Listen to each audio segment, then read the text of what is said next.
Hey guys, it's Mark with Edwards Yard Care. Today I wanted to go over a few different things on maintaining your lawnmower. So we'll look at first the fuel system. We'll look at your oil, checking your oil, how to change your oil. We'll look at cleaning out the air filter, changing or inspecting your spark plug, and just the overall blades, how to take off, how to sharpen your blades, just a general overall inspection of belts, pulleys, that sort of thing, to make sure that your lawnmower is running in tip-top shape. Let's get started.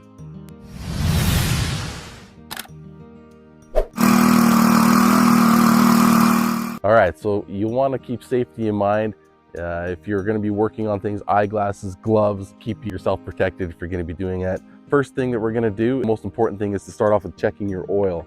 The oil usually is, you'll find a dipstick on that mower. It's a nice bright yellow one. This one, it's not, it's a black one. But you pull your dipstick out. You want to inspect it for the color of the oil first thing. That's what you want to look for. On the dipstick, you'll notice some little lines, and you'll want to make sure that the oil is coming up to those lines and that you have sufficient oil in there. So you can see I have those two dots. I want to make sure that the oil is between those two levels. Anything over and the machine's not going to run, it'll smoke. Anything below that level, you're running the risk of seizing your engine while you're running it. So I'll just take a nice clean cloth, I'll wipe it off, I'll put the dipstick back in, pull it out again just to double check. It looks nice and clean. Oil's level where I want it, and I'll put it back in and twist it on, make sure it's on there nice and tight. The second thing you want to be aware of is your fuel, where you're going to put your fuel in. I like to run a higher octane fuel in my mowers. Just allows for a cleaner burning. You put it in there, make sure you use a nice clean jerry can. There's fuel filters on these too that you can check once in a while. If you come over here to my handy camera assistant, here's a fuel filter you can check. Usually these don't need to be changed out, but if you want to change them out once every year or two for a homeowner, that would be a good thing to look at. The next thing I want to show you here is an air filter. And here I have an air filter that I probably need to blow out. I haven't blown it out since I used it last. But sometimes they come with a little, on this particular one, it comes with a little foamy on there. I'll take that off. I'll blow it out lightly blow it out with an air compressor, and then also lightly blow the inside these fins on this air filter. You can see that there's some dust in there. I'll lightly blow it out with an air hose to make sure that that dirt's coming out of there. These aren't that expensive. They're only around $10–15, so maybe it's even a good idea for you to change these out once a year. This is probably one of the most important things on your machine. It keeps debris from getting stuck in your engine and causing damage to your engine. So I'll just put that back on there. Know that I need to clean that off myself before I use it the next time. And I'll just screw that back on here. The next thing I want to show you guys is the spark plug. They can be a little bit difficult to find, but what you want to look for is somewhere along the engine, you'll see the spark plug wire going to the spark plug. You'll want to remove that if you can. Sometimes it's on there a little tight, but this is the spark plug. So to remove those, you'll need a little spark plug socket, and I have one right here. And so you just put that on there, and you just loosen it up, and then you can usually twist the spark plug the rest of the way out by hand. And this is a good idea. You don't need to do this very often, maybe once a year or so. Just inspect your spark plug, change it once a year. They're only maybe $5 to $10. So you'll want to check on those. This one here is nice and clean. I just changed this one out at the beginning of the year, so it's not too dirty yet. But what you'll want to look for is you'll want to look up and see if there's any excess carbon buildup in there. You'll want to look at the gap between the diode there and this little curved part there to make sure that there's a little bit of a gap for the spark to go on. This is what ignites your fuel. When the machine's running, it's quite important for the machine to run right. Like I said, these aren't very much money. They're only a few bucks at your lawnmower dealer, or you can pick them up at any auto parts store. Really, you just need to know what size, and if you take your old spark plug in anywhere, should be able to match it up and put one in. So I'm just going to put this back in there, snug it up a little bit, and put my spark plug cable back on. You don't want it to over tighten it. You don't want to strip out those threads on the cylinder head. So just a nice little snug it up, put the spark plug cable back on. Now, the next thing that you'll want to do is I'm going to put my handle up like this and tilt my mower over. You want to make sure that this area is relatively clean. So you see this one here, I haven't cleaned it since I used it last. You can tell that there's some buildup of some old grass on there. You want to make sure that this is nice and clean. The cleaner your deck is, the better it performs. We mulch most of, like 90% of our lawns that we do, so we tend to have a little bit of a buildup in here.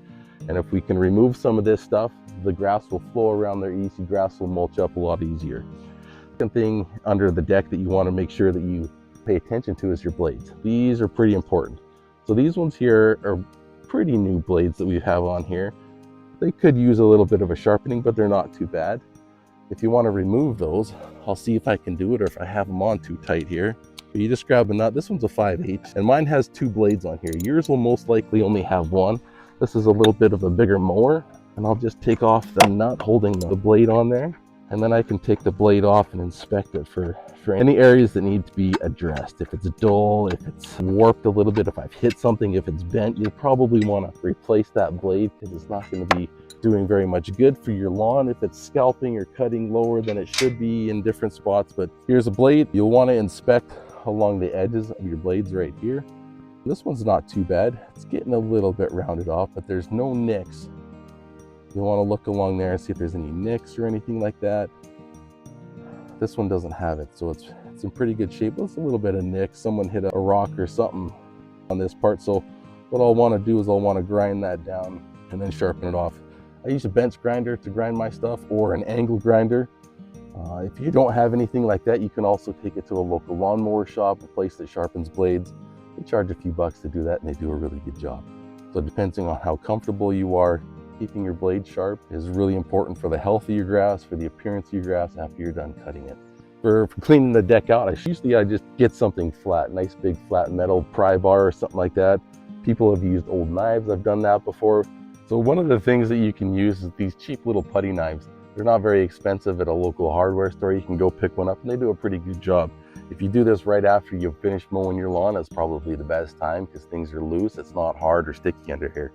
Here, this one here, I can scrape this stuff off pretty easily. It might take me a little bit of time. I won't go through the whole thing right now, but you just want to make sure that the surfaces are nice and flat and that the grass can flow around these areas without being impeded by these big chunks of old dead grass. You see it comes off pretty easy. Like I said, if you do this right after you mow, if you're done mowing before you put your mower away, you'll save yourself some scraping time. What you can also do, and I've never done this before myself, but I know guys like to coat their decks with some kind of oily spray. Some guys have used WD-40 to stop the grass from doing that. I find that hasn't worked that well for me. It just takes too much time and I'd rather just clean it out. So depending what your preference is, just make sure your deck's nice and clean, your blades are nice and sharp. One more thing is when you're sharpening your blades, they'll want to be balanced. You'll want to make sure that you're taking off the same amount on each side of the blade. So when these blades are spinning around at whatever 1200 RPMs, that the blades weigh the same on each side, or else you're going to run into problems with your bearings inside your spindles wearing out faster than they should. Make sure that your blades are nice and sharpened evenly. Now, lastly, before you start mowing your lawn, you want to make sure that you're just giving your mower an overall visual inspection. So this mower, I have this cover on here and I like to keep it off, but for demonstration purposes, I'm just going to show you. There's some bolts that hold this cover off. Your mower might be a little bit different, might be a little bit more simple, but you can just take this cover off. We'll throw that over there and you'll just want to make sure that you're looking at some of the belts, pulleys in your mower to make sure that they look okay, there's no cracks. So this one here runs on 2 belts. I have a notch belt here that runs both the blades, and then I have a main drive belt right here. So when I'm down here looking, I want to make sure, just kind of look around to make sure that the belts are in the right spots, that they're running along the pulleys nicely, the deck is clean. You don't want any excess grass or dirt to be building up in here. That can cause excess wear on your machine parts. You'll want to kind of, like these ones here, these pulleys tend to wear out, and I can wiggle them around to make sure that they're not worn out too much. Look at the pulleys inside to make sure that they're grabbing right, that the notches are nice. Just make sure that nothing is looking off or looks like it's going to break or there's cracks in belts or anything like that. So just have a nice overall look at it, and after you're done, then you should be good to mow.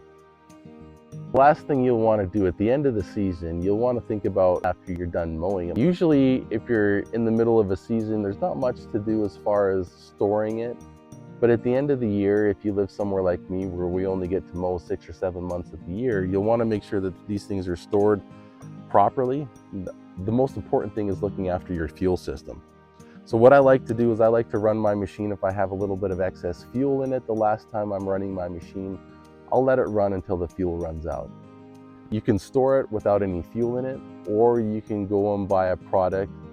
It's a fuel stabilizer that you can buy at lots of different lawnmower shops, repair shops. And you put it in, you'll run it for a few minutes. You don't need a lot. You just might need a third of a cup or half a cup of the fuel stabilizer in there.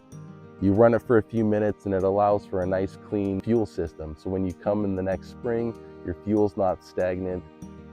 It'll store really nicely that way for you. You'll want to make sure that you change the oil before you store the machine. Make sure it has nice clean oil in there. Run it for a few minutes after you change the oil and put it somewhere that it's clean. Sometimes you have a tendency for mice or rodents to get in there. They could be eating cables or anything like that. You'll want to make sure that it's stored in a nice clean spot, rodent-free area, so that when you come look at it in the spring, it's nice and ready for you to go. Make sure it's nice and clean, put away, so you'll have it for first thing in the spring. So if you want to learn more about different types of mowers, I showed you a few different ones that I use. I'm going to make a video that'll show you some different types of mowers that you can use electric, the benefits of them, different sizes, different things to look out for, depending on what you want to use it for. But here's a link, click on it, and it'll take you to the video showing you what type of mower that you may want to purchase.